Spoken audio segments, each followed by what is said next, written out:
Water security, hydrology, and civilization. That's the focus of this video.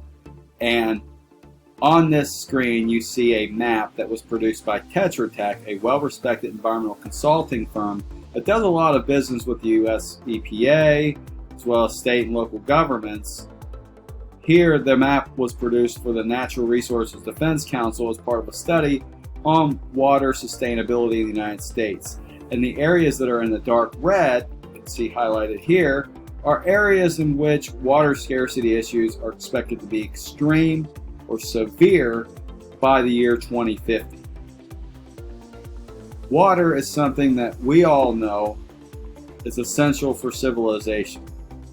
If you were to study the town of Avaris and the city that was found to be nearby there called P. Ramses, P. Ramses was the city that they think that the pharaoh or pharaohs lived in at the time of the plagues, and the city had to be abandoned. Why?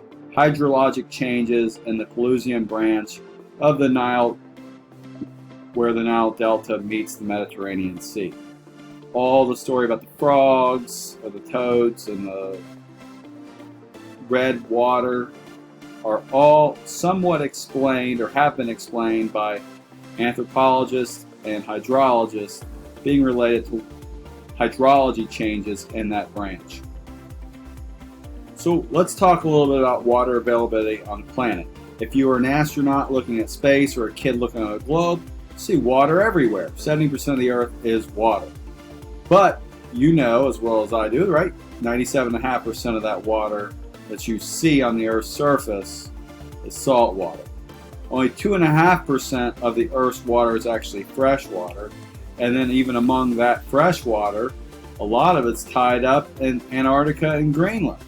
Or it was. We know that the Greenland ice sheets and a lot of Antarctica have been melting pretty extensively. There's an entire continent underneath of that Antarctic ice. There's lakes underneath of that ice. It's really fascinating, but also scary at the same time. What percent of the Earth's fresh water is available for our use?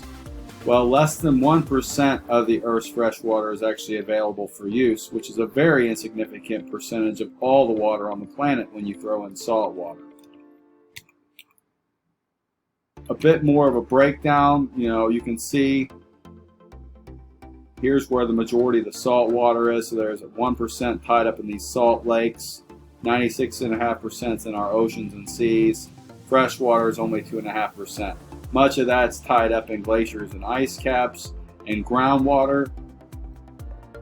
So when you actually look at surface and other fresh water, so the water that we actually have access to, so there's groundwater that's actually in the earth, but this is surface and other fresh water.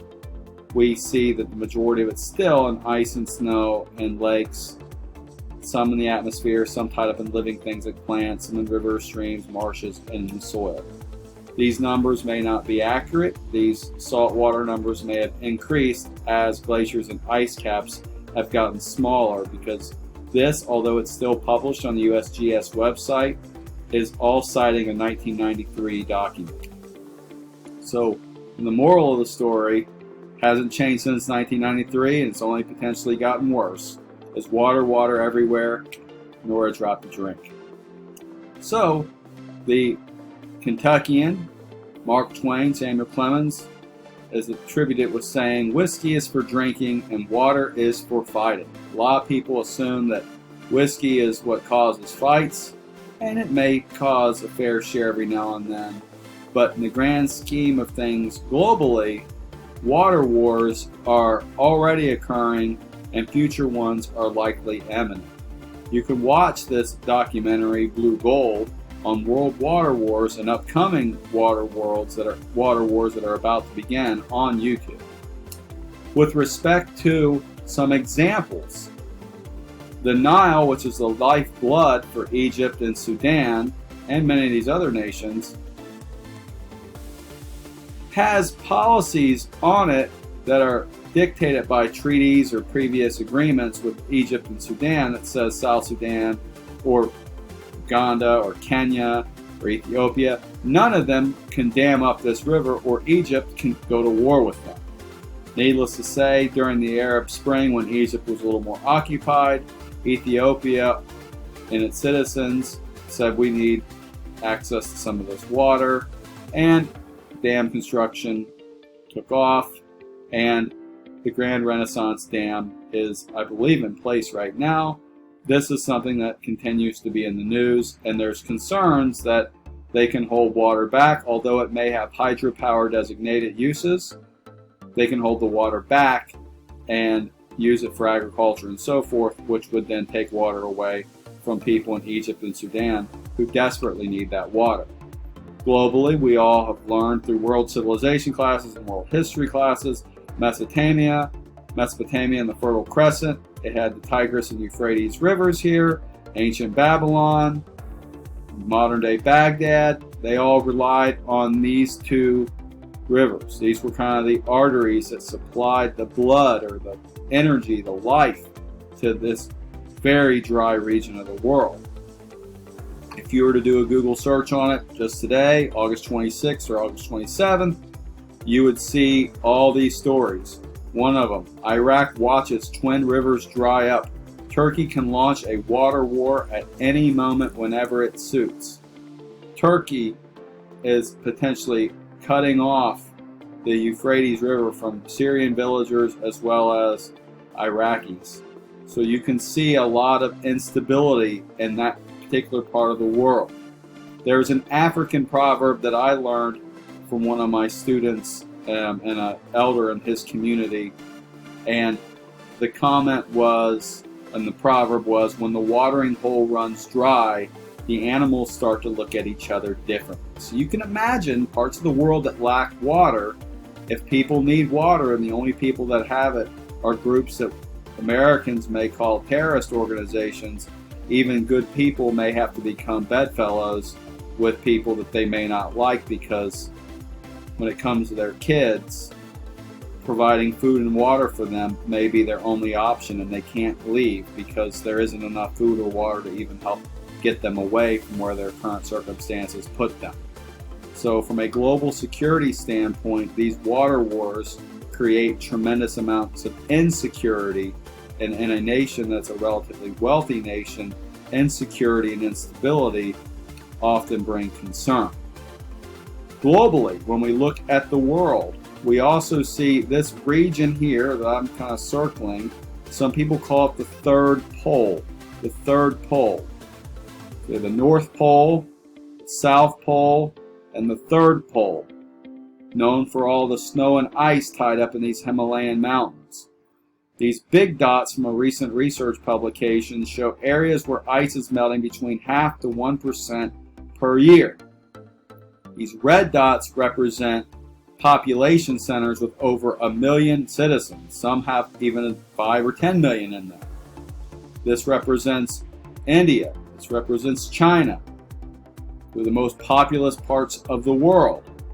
Overall, there are over 500 million people dependent upon this water, especially in modern day, Nepal, modern day Tibet, Bangladesh, Pakistan, very much dependent upon it. You can see these big triangles, how much water is coming off of these mountains from snow. So it's a very significant amount of water, and a significant amount of people's lives are at stake. In that region of the world, you can read about water and food shortages being imminent in the Himalayas and in these places, including China and India. There are folks that are being creative. This gentleman here, he's won a prize, some money from Rolex or Rolex's foundation. He's the Iceman, and he's been constructing, he's got a variety of different ideas, but here's one on these stupas. So in Buddhist culture, if you were to go into like Western China, near the autonomous Tibetan region, if you were to go into Nepal, you'll see these tent-looking structures. This is an ice version of them. You'll see all of the materials around, very colorful. These stupas are culturally common, and they're used in the Buddhist culture. Apparently, when you put ice in this shape, or you get ice started in this shape, it doesn't melt as quickly. So there's hope that this type of glacial rafting will provide some needed stability in an era where they're losing their water very rapidly. The ice in these mountain ice caps, as well as on the North and South poles, tell us a lot about our atmospheric history as well, our history on this planet. Dr. Lonnie Thompson, who won the President's Medal of Science from President George W. Bush, he is just one of several. His wife, Dr. Ellen Mosley Thompson, also works a lot with him. They are racing around the world to collect ice cores that go into the past so that we don't lose this, because once the ice melts, we permanently lose that history. So they're preserving ice-locked records before they disappear forever. And there's a repository deep in Colorado in the National Ice Core Lab, and there's also one on the Ohio State campus at the Bird Polar Research Center. There are mountaintop ice, glaciers that are disappearing. Mount Kilimanjaro's got some as well. So this is important for us to pay attention to and be aware of. We take some of this for granted in the United States. Pardon me, I've got to adjust our slide to the one that I was going to go to next. In the United States, 84% of our fresh water, not just in the U.S., but the entire North America, including Canada, Central America, right? 84% of our fresh water is tied up in these Great Lakes. Are these Great Lakes the only Great Lakes in the world? No. These were formed during the Laurentian period. Like many of the world's Great Lakes, they were formed by glaciers. These were formed by the Laurentian glaciers. 21% of the world's fresh water actually is contained in our big Great Lakes. Among our Great Lakes on the planet, Lake Baikal is a larger lake than these. So 21% of the world's fresh water is tied up in our world's Great Lakes. Lake Baikal is the deepest one. It's in western Russia. It has a lot of water. It may not look as big on the surface, and I'm not for sure, but it's very deep. It's the deepest lake in the world. So the freshwater lakes in North America, right? If we were to spread this water out of these lakes, they would submerge the United States in 9.5 feet of water. And that's fresh water. That's the blue gold. It's not salt water. Desalinization, maybe we can figure out with alternative energy how to do it better. But right now, desalinization is very, very cost prohibitive and very energy intensive. And the energy intensity could exacerbate climate change if that was our only means for taking salt out of water. So fresh water is still the preferred alternative or preferred source for our water on this planet. In the United States, we are not immune to water scarcity issues. They are sporadic, and in some cases, they are relatively permanent or chronic. In the Southwest, the Colorado River that starts in the headwaters, or that has the headwaters in the Rocky Mountains. Colorado River starts at Rocky Mountain National Park. It carves out the Grand Canyon in northern Arizona. This river that travels all those miles from Wyoming to the Gulf of California in Mexico, you would think would be a huge, powerful river to form the Grand Canyon. It would have surely enough water to make it to the Gulf of California, and it no longer does so. The U.S. Navy used to be able to get steamboats up the Yuma. It no longer is able to do so. Not because of dams, just because of the lack of water, period. There's a video on the impacts of that on estuaries, and you're going to be able to watch that. We've learned a lot from Las Vegas and Los Angeles on how to be more efficient, but we've also learned how we can potentially destroy things too when we take water from one place. Yosemite National Park, more water rich than Southwest California. It had Mono Lake not far from there. Mono Lake had a lot of endangered or rare birds. As Los Angeles Water and Power, hundreds of miles away, drained this via an aqueduct that was a glorious mountain river that flowed by a man-made aqueduct, very much like the Roman type aqueducts.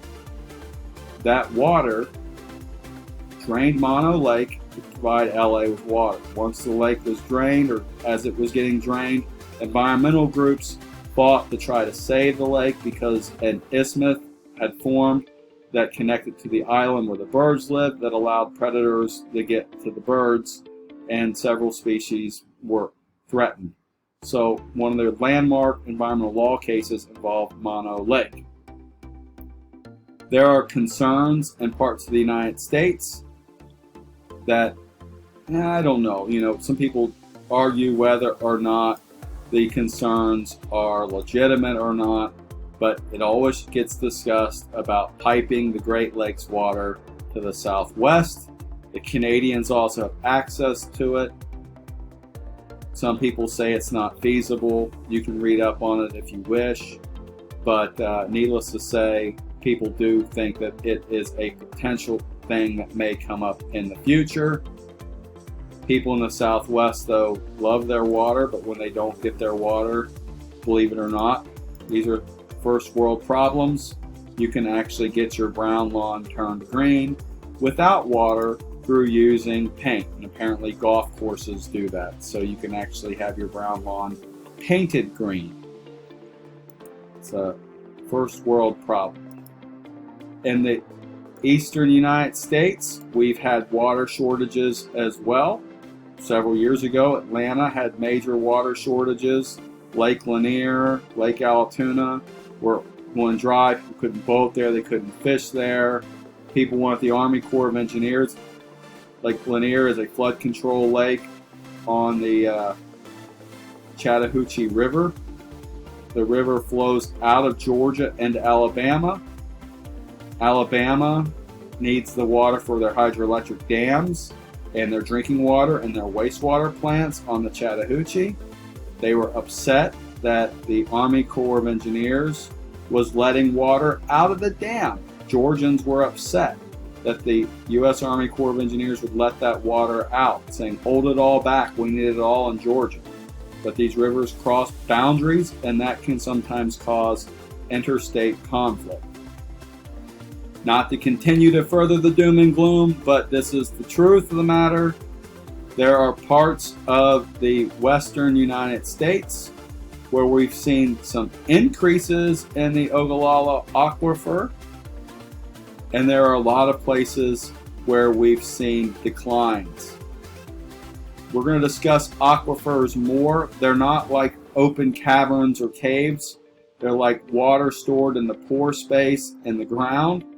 And the aquifer was tremendously deep and allowed the breadbasket, or part of the breadbasket of the United States, to be very, very efficient and very robust in providing tremendous amounts of agricultural output, row crop agriculture.